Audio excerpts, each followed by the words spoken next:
Este mes de octubre hemos estado enfocando nuestra atención sobre el tema de ser testigos y ser verdaderos testigos de Cristo en diferentes áreas de nuestras vidas.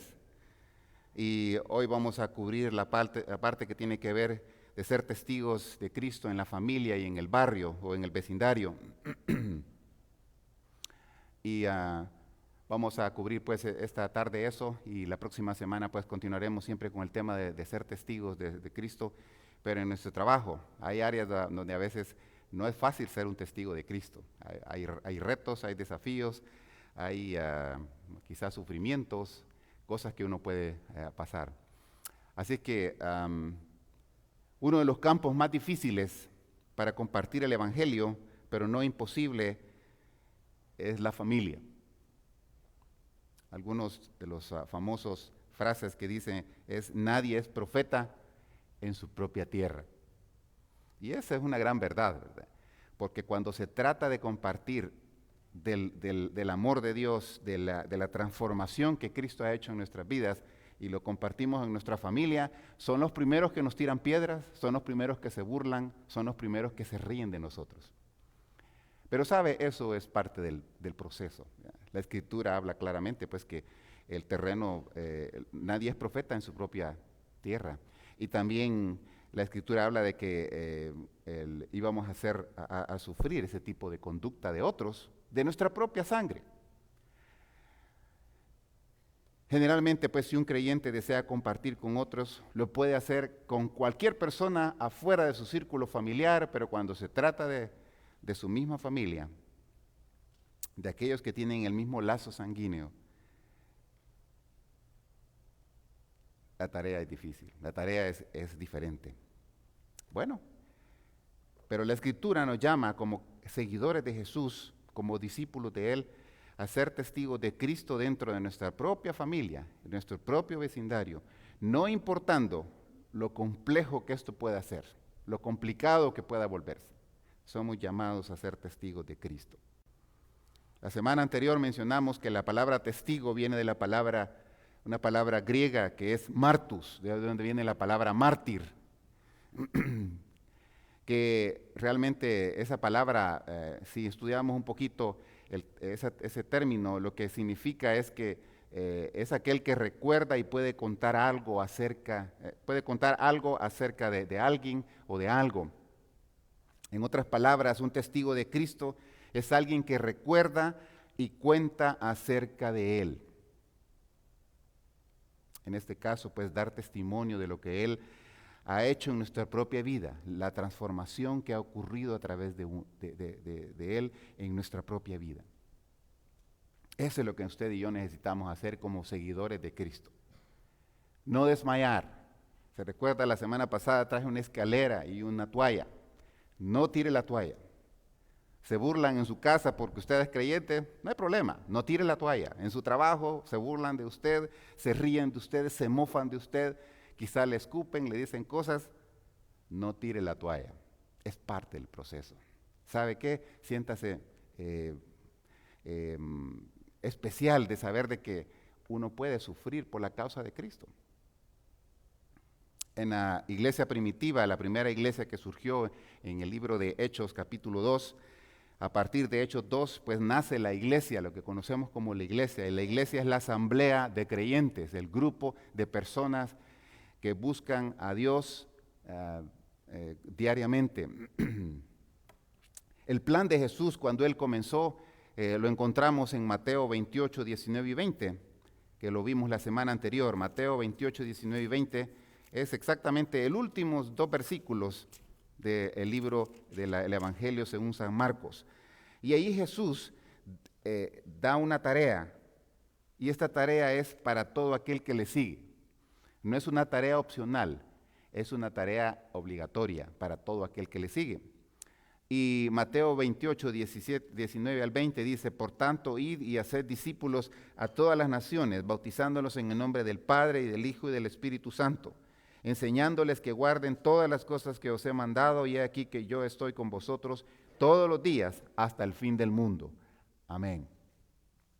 Esta misma pasaje, pues uno puede buscar otros versículos, este mismo versículo, pero en otros evangelios, en otras citas, como en Marcos 16, en Lucas 24 y en Juan 20, aparece exactamente las mismas palabras de Jesús, solo que desde el punto de vista de tanto de Mateo, de Marcos, de Lucas o de Juan, pero es el mismo sentido, el mismo mensaje de hacer discípulos.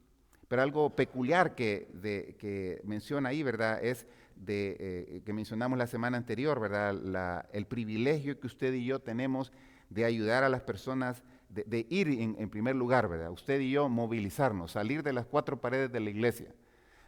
Pero también dice, enseñándoles, dice el versículo 20, que guarden todas estas cosas. La tarea entonces de todo discípulo, seguidor de Jesús es hacer más discípulos, multiplicarse en otros discípulos, en otros seguidores de Jesús. Es enseñarle a otro, aquel nuevo en la fe, a caminar en la fe como usted un día lo hizo o está en ese proceso. El plan de Jesús entonces viene relacionándose con algo que tiene que ver con el discipulado. El círculo que ustedes miran ahí, déjenme explicarlos, el señor Oscar Thompson, un hermano, él diseñó estos círculos, 7 círculos, que dice son las áreas donde uno se mueve. Y el mensaje particular que este hermano Oscar quiere decir y central de todo su libro es la importancia de que usted y yo veamos los círculos que están alrededor nuestro, círculos concéntricos le llama él, que simultáneamente están sucediendo alrededor de nosotros. Él habla, el primer círculo es usted, donde usted tiene que verse cara a cara con Jesús. Todo lo que sucede alrededor de usted, ¿verdad? Sea el trasfondo que usted traiga, cómo usted pues nació un día y si es adolescente, si es un joven, si es un niño, si es un adulto, si es un abuelito, una abuela, ahí está usted.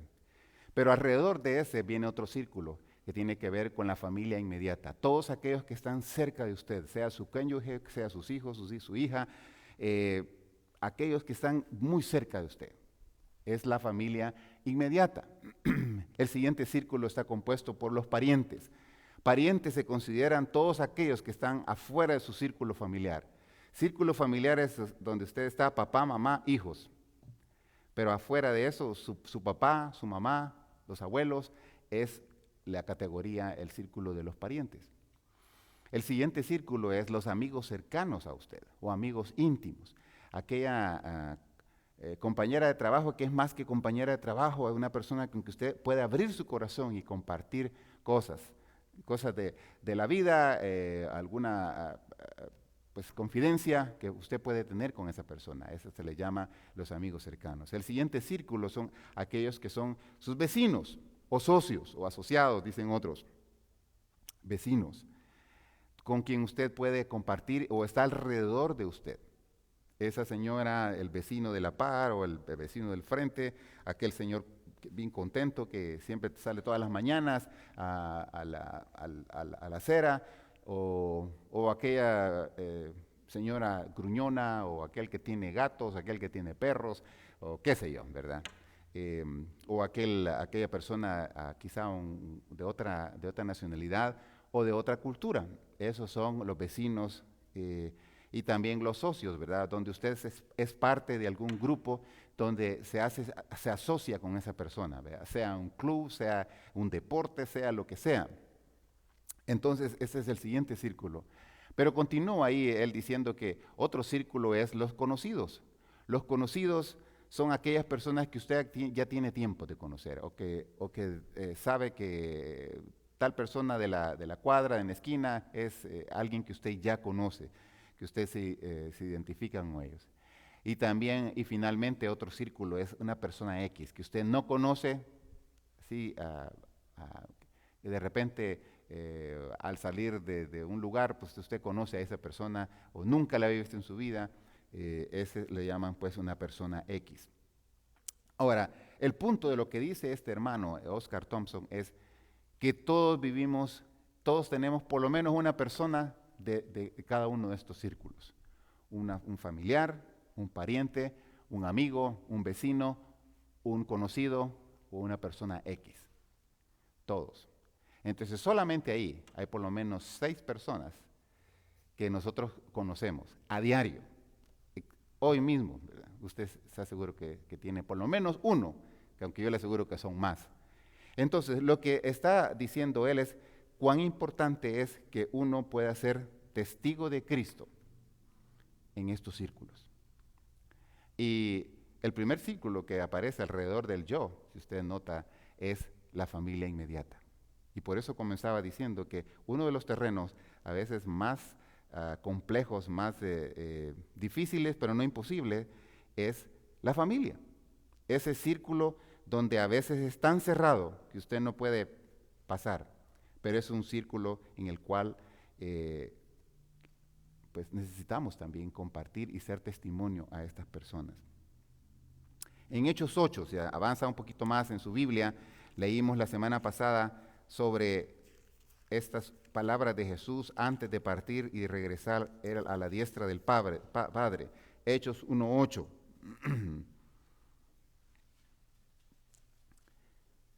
Hechos 1:8. Y tanto el versículo 6 como el versículo 7 muestra la preocupación que como humanos muchas veces tenemos.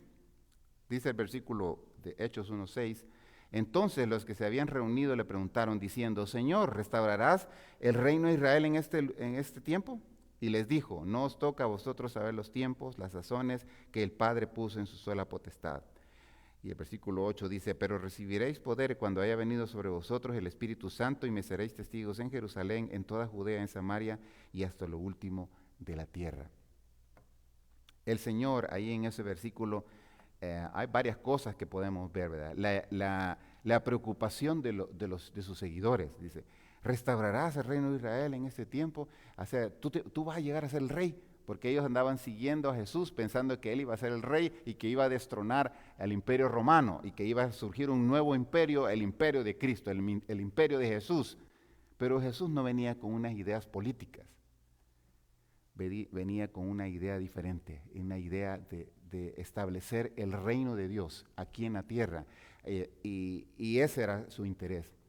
Pero los que lo seguían y los que estaban alrededor de él pensaban que era otra cosa. Y entonces en la desesperación le hacen la pregunta, ¿restaurarás el reino de Israel en este tiempo? Y Jesús les dijo, ¿saben qué? A ustedes no les interesa eso. No les toca a ustedes saber los tiempos de las sazones que el Padre puso en su sola potestad. El Padre tiene un plan. Así que despreocúpate, no te preocupes por eso. Pero, le dice el versículo 8, recibiréis poder. Recibiréis esta dinamita. La palabra poder, pues, como le decía, viene de dunamis, que es de donde viene la palabra dinamita. Recibiréis esa dinamita cuando haya venido sobre vosotros el Espíritu Santo. Y menciona varias cosas. Me seréis testigos en Jerusalén, en Judea, en Samaria y hasta lo último de la tierra. Prácticamente ahí vemos en Hechos 1:8 el requisito de la misión, que es la presencia y poder del Espíritu Santo. El contenido de la misión, ser testigos, ser testigos. Por eso hablamos en este mes, ser testigos de Cristo, ser testigos de Jesús. Y el alcance de la misión, hasta lo último de la tierra, dice la final, el versículo 8. Y me seréis testigos en Jerusalén, en Judea, en toda Judea, en Samaria y hasta lo último de la tierra. El interés de Jesús era que tuviéramos el Espíritu Santo, porque muestra su presencia y su poder, pero también que recordáramos nuestro papel como seguidores de Jesús, que es ser testigos. Y por último también el alcance de esta misión, no solamente en Las Vegas, en mi cuadra, en mi vecindario, en mis 4 paredes de mi casa, sino afuera, aún afuera de este vecindario, afuera de la ciudad de Las Vegas, afuera del estado de Nevada, afuera de Estados Unidos, si el Señor pues enviara a alguno. El alcance de esa misión es hasta lo último de la tierra, en aquellos lugares donde quizás nadie se acordaría de llegar ahí, llegar hasta esos lugares. Por eso promovemos la cuestión de las misiones, porque tal vez quizá usted no está en la capacidad de ir hasta ese lugar, ir hasta esa isla, ir hasta esa jungla, ir hasta ese lugar súper escondido de la tierra, pero usted puede orar desde aquí. Las oraciones no tienen frontera, pueden llegar hasta esos lugares. O quizá usted quiera ofrendar para ayudar a alguien que va a ir. Tal vez esa persona tiene el tiempo y la oportunidad, la edad y las habilidades y dones para ir a este lugar, pero tal vez no tiene la capacidad económica para volar hasta allá. Y la idea de las misiones es apoyar eso. Y el trabajo ahí en este lugar, pues desarrollar sus dones y habilidades con la gente a quien se le lleve la palabra.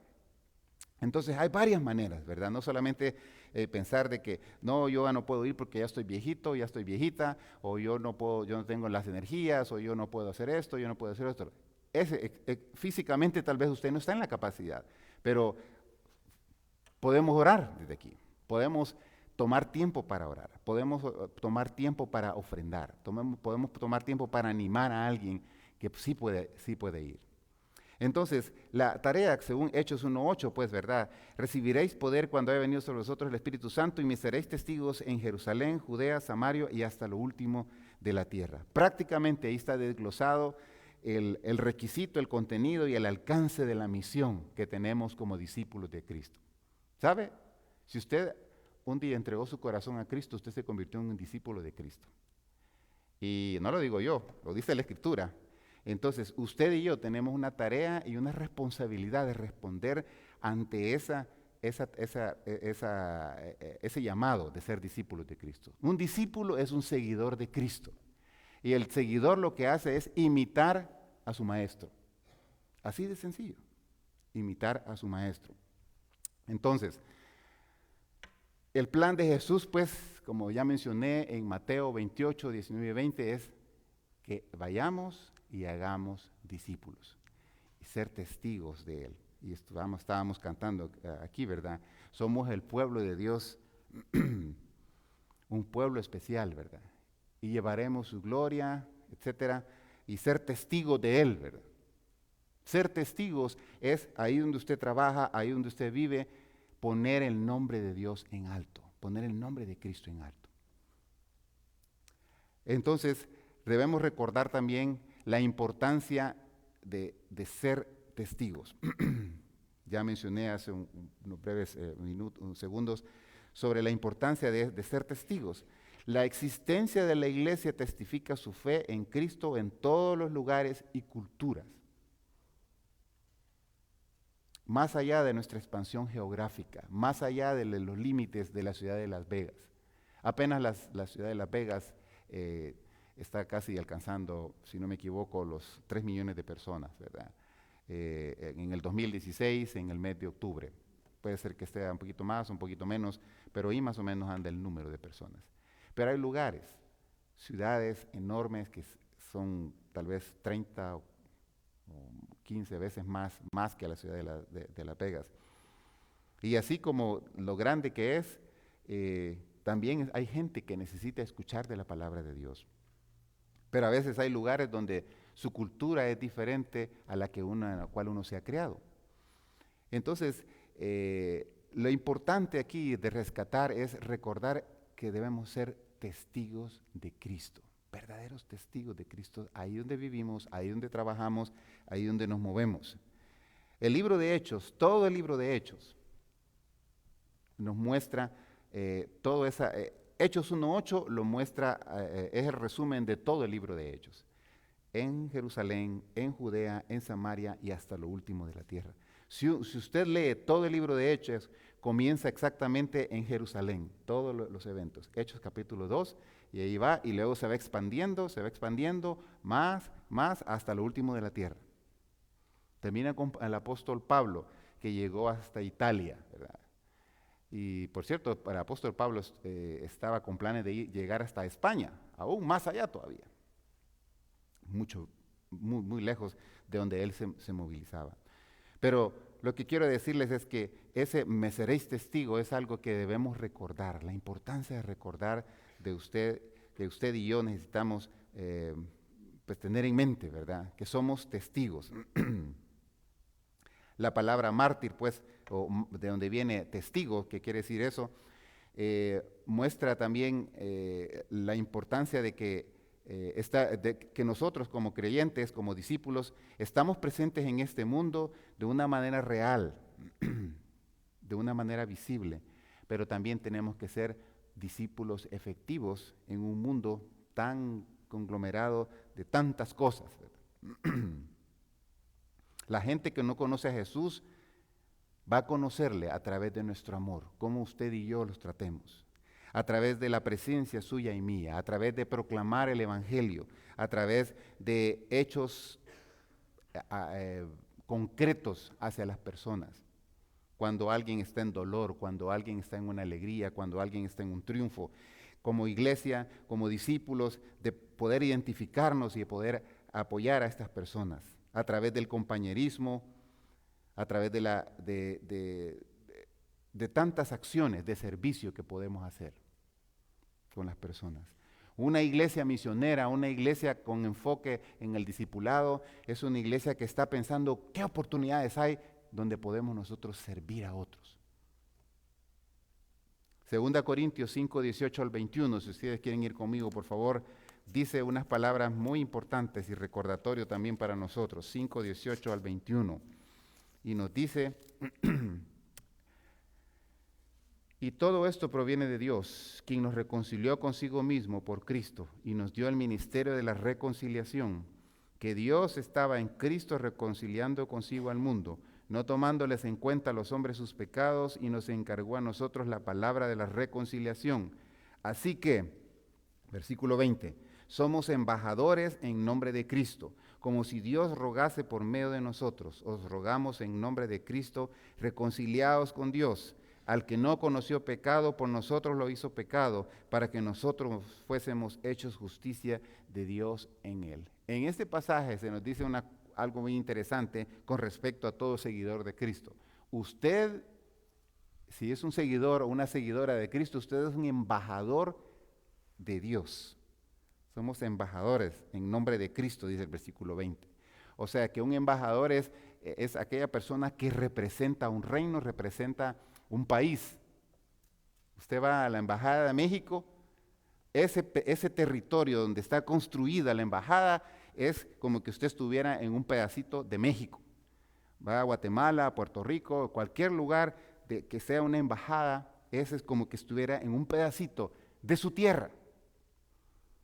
Y las personas que están ahí, que trabajan ahí, son representantes del país, que cualquiera de estos.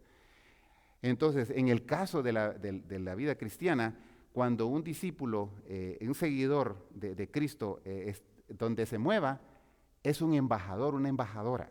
Donde vive usted, donde vive ese territorio, esa casa, esa propiedad que Dios le ha dado a usted para que la administre, por cierto, ese lugar, usted es el embajador representante en nombre de Cristo ahí donde está. ¿Dónde trabaja?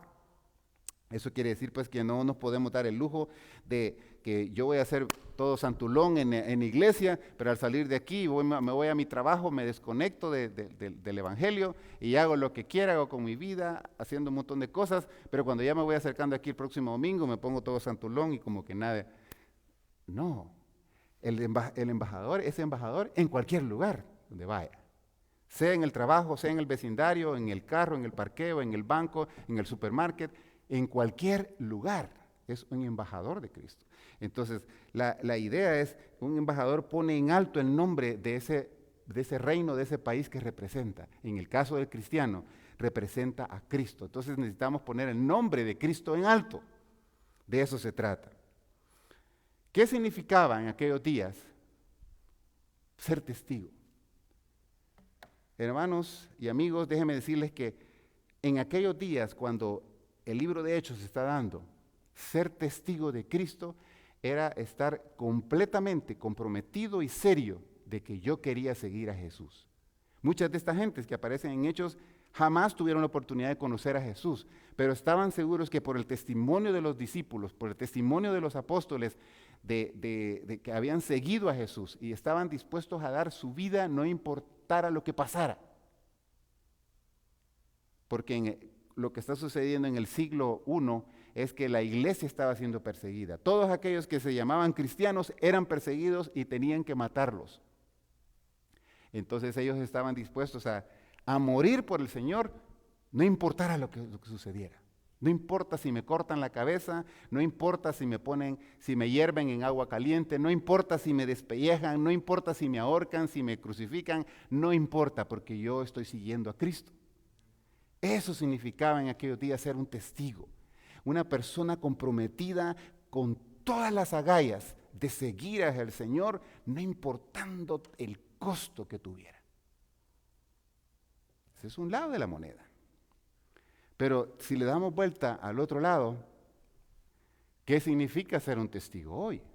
Muchas veces, hermanos, muchas veces, amigos, ser un testigo hoy, muchas veces lo que sucede es que muchos creyentes se avergüenzan de ser cristianos. En el trabajo le preguntan, ¿eres tú cristiano o eres tú cristiana? No, aquel creo que es cristiano, ¿verdad? Fácilmente nos quitamos la acusación, el señalamiento. Muchas veces la vergüenza nos agobia tanto, no admitimos que somos cristianos, seguidores del Señor. La iglesia en el primer siglo era radical de a quién estaban siguiendo. La iglesia de hoy muchas veces no sabemos si decir sí o si decir no, o decimos sí cuando nos conviene o decimos no cuando nos conviene. Hermanos, si usted decidió seguir a Cristo, tiene que estar definido en qué equipo quiere estar. ¿El equipo de Dios o el equipo del diablo? No hay otra opción. Si usted quiere estar jugando a los dos, es opción suya, pero va a haber consecuencias con eso. Entonces, si usted ha decidido seguir a Cristo, manténgase en el equipo del Señor, de Dios. Y así como la iglesia primitiva era radical en eso de ser testigo, no importando lo que sucediera, asimismo el día de hoy tenemos que ser discípulos radicales en lo que nosotros, en las convicciones que tenemos, que creemos. El Espíritu de Dios nos da ese poder, por eso dijo, recibiréis poder cuando haya venido sobre vosotros el Espíritu Santo. Porque Dios sabe y nos ha dado a cada uno de nosotros, creyentes, ese poder para ser testigos de Él donde quiera que vayamos. No avergoncemos al Señor. Cuando usted niega que es cristiano, es como que usted esté diciendo, este espíritu que tengo no es tan poderoso porque no puedo ni siquiera poner la cara por el Señor. ¿Se puede usted imaginar el sufrimiento del Señor en la cruz? Él dejó toda su gloria, todo su esplendor, toda esa belleza y se hizo un niño. Se hizo niño para venir por usted, por amor. Por eso vino por usted. No vino por una religión, vino por amor a usted. Y para poder rescatarle de ese destino final, de esa condenación eterna. Y entonces Dios, pensando en usted, pensando en mí y en usted, envió a su Hijo. Envió a su Hijo y Él, por amor, sufrió lo que sufrió.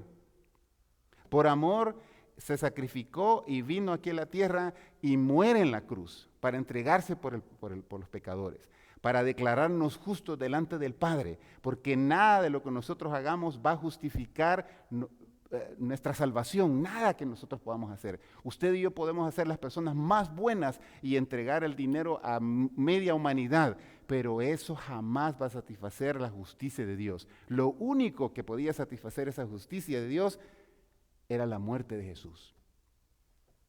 Y al Él morir en la cruz, está diciendo, hijo, ya pagué por ti. Ya pagué por ti. Lo pagué con mi sangre. Mire ese sacrificio, póngase a imaginar en ese sacrificio perfecto. Él entregar su vida por usted y por mí. Y muchas veces nosotros el día de hoy tomamos la salvación de una manera tan, pero tan liviana, tan light, como dicen los muchachos, ¿verdad? Que a veces no nos gusta hacer ni el menor y ni la más pizca de esfuerzo para buscar de Dios. Queremos que Dios nos bendiga, queremos que Dios nos sane, queremos que Dios nos libre, queremos que Dios nos ayude, pero nosotros no queremos poner ni siquiera la mitad de un penny en esforzarnos por buscar a Dios. Entonces, ser testigos de Dios, de Cristo, en nuestra familia es un gran reto, es un gran reto. Pero la Biblia nos dice que tenemos que ser testigos. Me seréis testigos en Jerusalén, en Judea, en Samaria y hasta lo último de la tierra. Vas a ser mi testigo en tu familia, en tu vecindario, en tu ciudad, en tu estado, en tu país. Ser testigos de Cristo. No hay opción. Dios nos ha dado ese privilegio de ser sus embajadores y de representarle a Él. Por otro lado, ¿qué quiere decir entonces de ser testigos de Cristo en el hogar y el barrio? Ahí ustedes tienen la figura de un salero y de un foco. La Biblia nos dice que somos sal y somos luz. Somos sal y somos luz. Ya mencioné al principio del servicio, la sal para sazonar este mundo. ¿Sabe? Este mundo vive completamente dañado por su padre, el padre de este mundo, que es Satanás. Se encarga de amargar todo aquello que es lo que pueda, y sobre todo amargar la vida de una persona, atacar la vida de una persona. Lo tiene esclavo ahí y no puede salir. Lo único que puede liberar a y sacar de esa esclavitud es el Señor. Por eso Él vino, con ese propósito vino, por amor. Juan 3:16 dice, porque de tal manera amó Dios al mundo que ha dado a su Hijo unigénito, su único Hijo, para que todo aquel que en Él cree no se pierda, mas tenga vida eterna.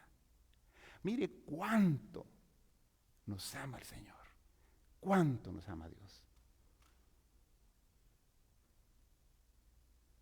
Testigos de Cristo en el hogar y el barrio.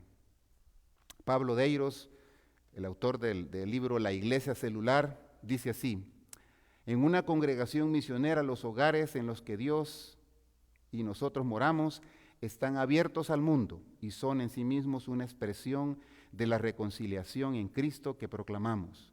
Nuestros hogares ya no son nuestro castillo, un lugar de refugio contra el mundo.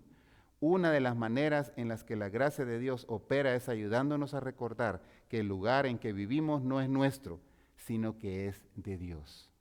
Esa casa que usted tiene, ese lugar que Dios le ha dado, sea que usted es propietario o no sea propietario, ese lugar debe de ser un refugio para aquellas personas que andan buscando y sedientas de Dios. Obviamente quizás no le va a dar donde dormir, pero que sea un lugar donde las personas puedan llegar a buscarle y decirle, ¿puedes orar por mí? ¿Puedes abrir la escritura, leerme la palabra? ¿Puedes darme un consejo de acuerdo a la Biblia? Que su hogar se convierta en un lugar de refugio para estas personas que andan sedientas. Quizás su vecino de enfrente necesita escuchar que usted ore por esa persona. Quizás su vecino de atrás, quizás el vecino del lado, quizás aquel vecino bravo o qué sé yo, gruñón que anda por ahí. El mundo está muy herido y necesita de personas, de hombres y mujeres, discípulos de Cristo, que estén dispuestos a ayudarles. Es fácil decir, esa señora es muy amargada, hay que se pudra, hay que ver. Es fácil quitarnos una persona así. Pero el Señor no nos ha llamado a eso. Dice que somos sal y que somos luz.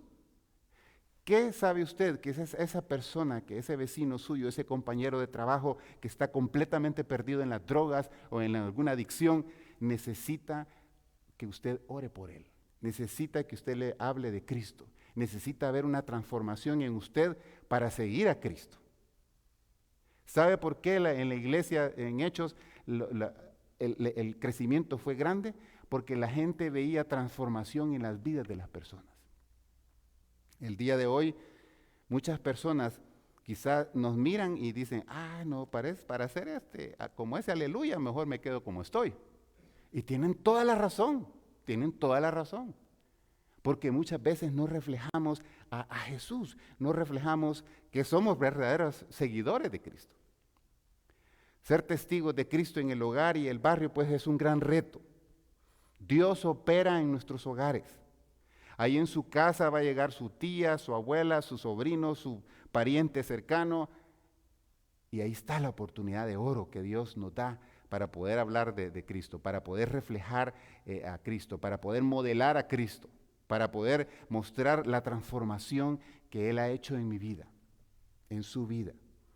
Pero si nosotros hacemos las mismas cosas que hacíamos antes, contamos los mismos chistes que contábamos antes, hacemos las mismas cosas de adicciones que hacíamos antes, entonces ¿dónde está la diferencia?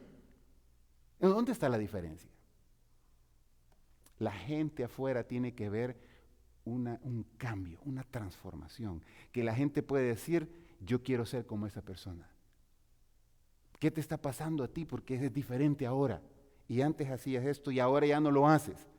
Esa transformación que solamente Cristo puede hacer. Pero si usted tiene gente alrededor, parientes o compañeros de trabajo, que la gente lo primero que dicen, para hacer como esa, mejor de nada le sirve estar yendo a la iglesia. Porque yo he escuchado también esos testimonios también de personas que abochornan el nombre de Cristo. Siguen en sus cosas haciendo a veces hasta peores cosas que cuando no eran creyentes. Y tristemente el nombre del Señor cada vez sigue siendo pisoteado, pisoteado, pisoteado.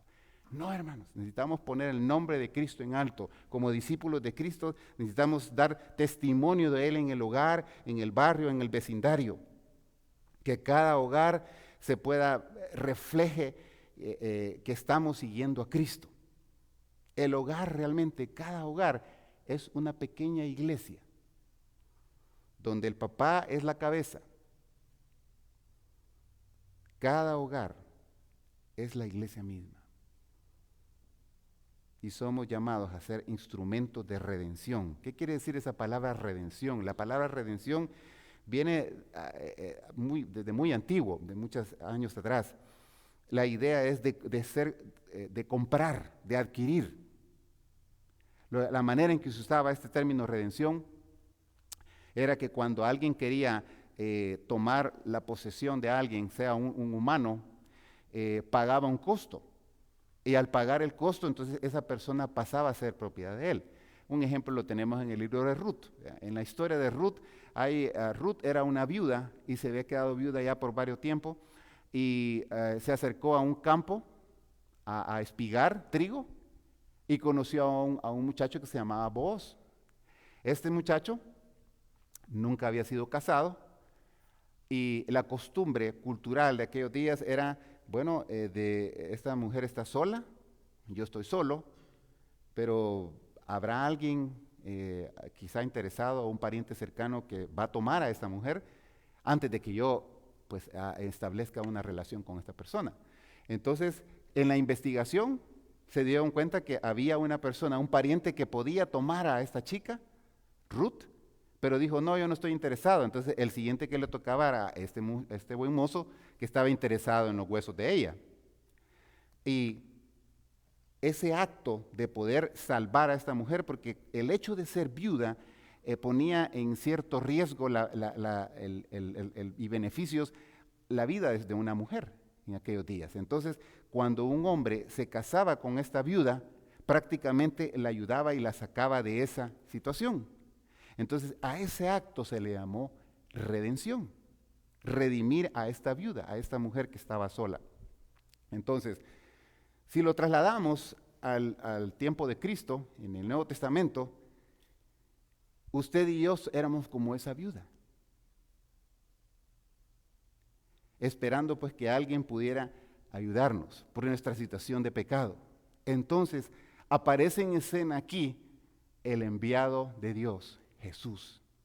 Él viene y me compra con su sangre, me adquiere, y eso se llama redención, porque Él me adquiere y me vuelvo una propiedad de Él, porque Él pagó con su sangre. Así como la viuda fue rescatada en esta situación, así mismo Jesús lo hizo con cada uno de nosotros. Ahora, lo importante es que para que eso pueda suceder, yo pueda estar comprado y haber cerrado el trato completo, yo necesito por un acto de fe entregar mi corazón a Cristo. Así de sencillo. Entonces, ser testigo de Cristo en el hogar y el barrio es prácticamente eso. Su hogar, ahí en el vecindario donde usted vive, es un instrumento de redención, un instrumento donde muchas personas pueden recibir la salvación, donde muchas personas puedan ser rescatadas de quizás tantas cosas. Son oportunidades de servicio para la comunidad y oportunidades de servicio, su hogar, para aquellos que aún no conocen de Cristo.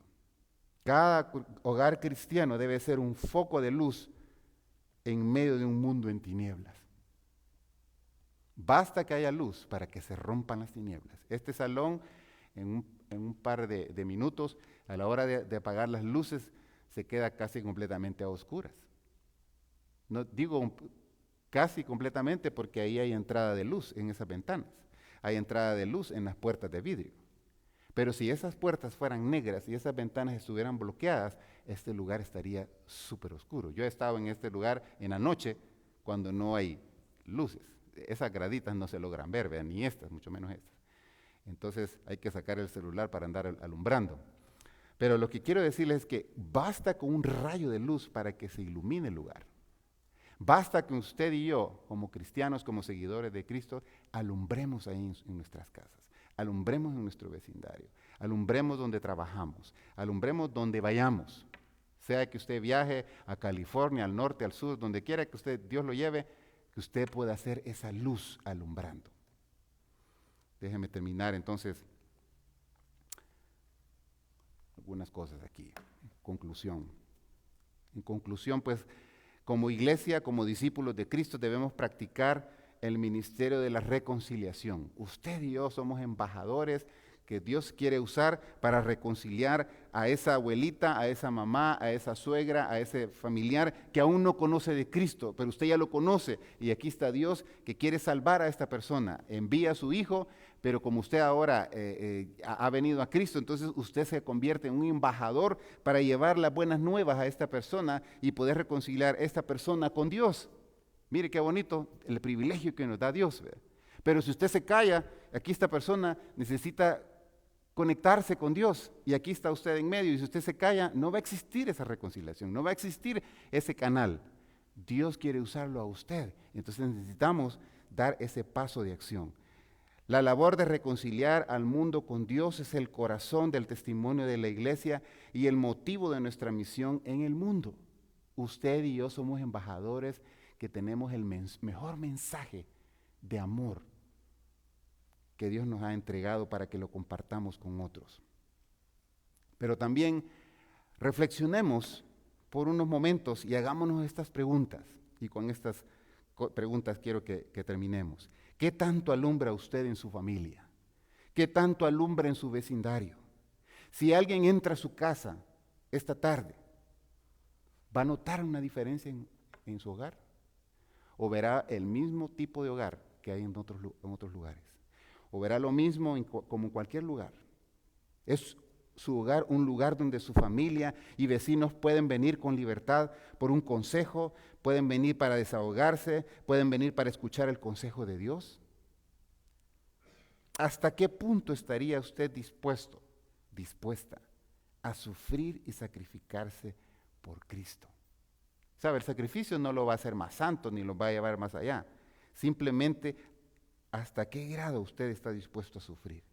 Aquí yo sé que hay hermanos que han sufrido rechazos de la familia. Recuerdo en una oportunidad en El Salvador, fui a una casa, toqué la puerta y yo iba a compartir del Evangelio. Cuando me abrieron la puerta, el Señor solamente me vio. Ni siquiera me dejó terminar la palabra buenas tardes. Buenas tardes, y cuando terminé de decir tarde, ya la puerta ya estaba aquí. Bueno, que se lo pierde la persona, no yo. Yo vine aquí enviado por el Señor para presentar el Evangelio a esta persona, pero no resultó, pero ya la persona va a dar cuenta.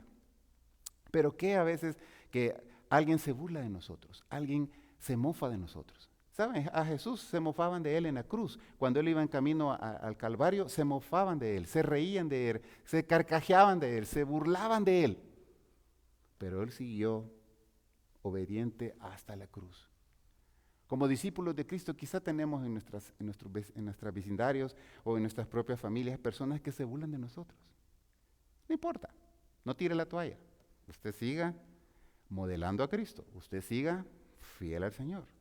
Dios va a tratar con esta persona en su momento dado. Recuerde, Cristo hizo todo por usted, por amor. ¿Qué sería lo mínimo que usted haría por Él? ¿Qué sería lo mínimo que podríamos hacer por Él? ¿Sabe? A veces ni siquiera el mínimo queremos hacer por Él. Una cosa mínima podría ser congregarse. A veces no queremos congregarnos. ¡Ah, qué flojera! Levantarse, ir a la iglesia. Ni siquiera el mínimo. O tal vez quizá leer la Escritura. Es que la Biblia es tan complicada, es solo para la gente estudiada. Ni siquiera orar, hablar con Dios. Pero sí somos bien exigentes, ¿verdad? Señor, guárdame, protégeme este día, ayuda a mi familia, guarda a mis hijos, guarda esta casa, que no me pase nada en el vehículo, que no me quiten el trabajo, que pueda tener dinero para pagar la renta, esto. Fácilmente le sacamos el listado a Dios. Pero cuando se trata de dar nuestra parte, a veces ni siquiera el mínimo queremos hacer. Y finalmente, algunos pasos de acción. Dos cosas. Una es confesar cualquier pecado que podamos tener y arrepentirnos. Esto quiere decir que usted y yo digamos, Señor, perdóname por esto que hice, o por esto o el otro. Ayúdame en esta situación, ayúdame a cambiar en esto, ayúdame, Señor. Y la segunda cosa es hacer los ajustes necesarios. Desde ahora en adelante, Señor, con tu ayuda, ayúdame a ser más fiel en tu casa, ayúdame a leer más la Escritura, ayúdame a orar más, ayúdame a buscar tu rostro, ayúdame a que nadie me esté forzando para ir a tu casa. Nadie me esté forzando para buscarte, sino ayúdame a tener esa necesidad, ese deseo de buscarte más a ti. ¿Sabe? Muchas veces necesitamos que alguien nos esté obligando para hacer las cosas, pero funciona por un tiempo, pero después tira la toalla. ¿Qué si somos de aquellos corazones que tienen deseo de buscar a Dios? Tienen ese deseo ferviente de escuchar el consejo de Dios, de acercarse más a Él. Algunos pasos de acción. Y ese paso de acción quiere decir comenzar desde hoy, desde el próximo minuto cuando terminemos el servicio, desde ya. No estar posponiendo, eso lo voy a hacer la otra semana o eso lo voy a hacer dentro del próximo mes. Cuando termine el año voy a hacer mi resolución en enero. Usted no sabe si va a estar vivo para en enero. La vida llega así y así se va. Así que no podemos estar planificando cosas dice la Escritura, hoy estaba leyendo Proverbios 16, dice que uno planifica, pero de Dios son las disposiciones. Dios es el que al final de cuentas hace las cosas, termina haciéndolo. Porque mi plan tal vez no es el mejor plan, Él lo va a arreglar y lo va a borrar y le va a hacer el ajuste que necesita. ¿Qué mejor pues dejar las cosas en sus manos? Le invito a orar, incline su rostro ahí donde usted está.